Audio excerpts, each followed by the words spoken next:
Good morning all. Day 11 of my weight loss journey.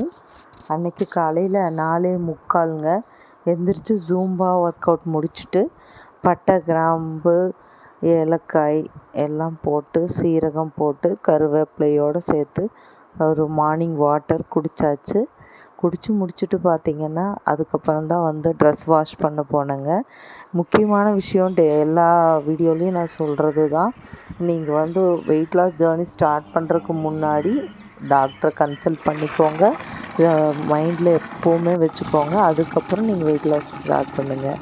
பார்த்திங்கன்னா மலைச்சாரல் மாதிரி soap powder போட்டு அதுக்குள்ளே துணியை ஊற வச்சு துவைக்கிறது ஒரு சூப்பரான ஒரு எக்ஸ்பீரியன்ஸுங்க.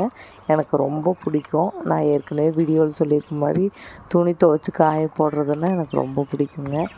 அந்த மாதிரி ஒர்க் அவுட் பண்ணி முடித்ததுக்கப்புறமா இந்த துணியும் துவைச்சி காய போட்டாச்சு. இதுவும் ஒரு ஒர்க் அவுட் தானுங்களே. முடிச்சுட்டு சோம்பு போட்டு கொதிக்க வச்சு குடித்தாச்சு. மார்னிங் பிரேக்ஃபாஸ்ட்டு இல்லாமல் லஞ்சும் இல்லாமல் ரெண்டும் சேர்த்து ப்ரன்ச்சாக சாப்பிட்டுட்டேங்க. ஒரு முட்டை தோசை நல்லா ஃபில்லிங்காக இருந்தது.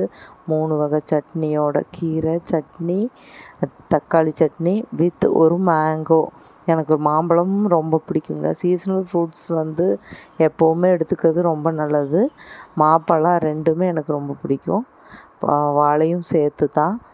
சூப்பராக அதுவும் மாம்பழமும் சேர்த்து சாப்பிட்டாச்சு. நைட் ட்ரிங்க் இஞ்சி போட்டு வாட்டர் குடித்தாச்சு. பாய், நாளைக்கு பார்க்கலாம்.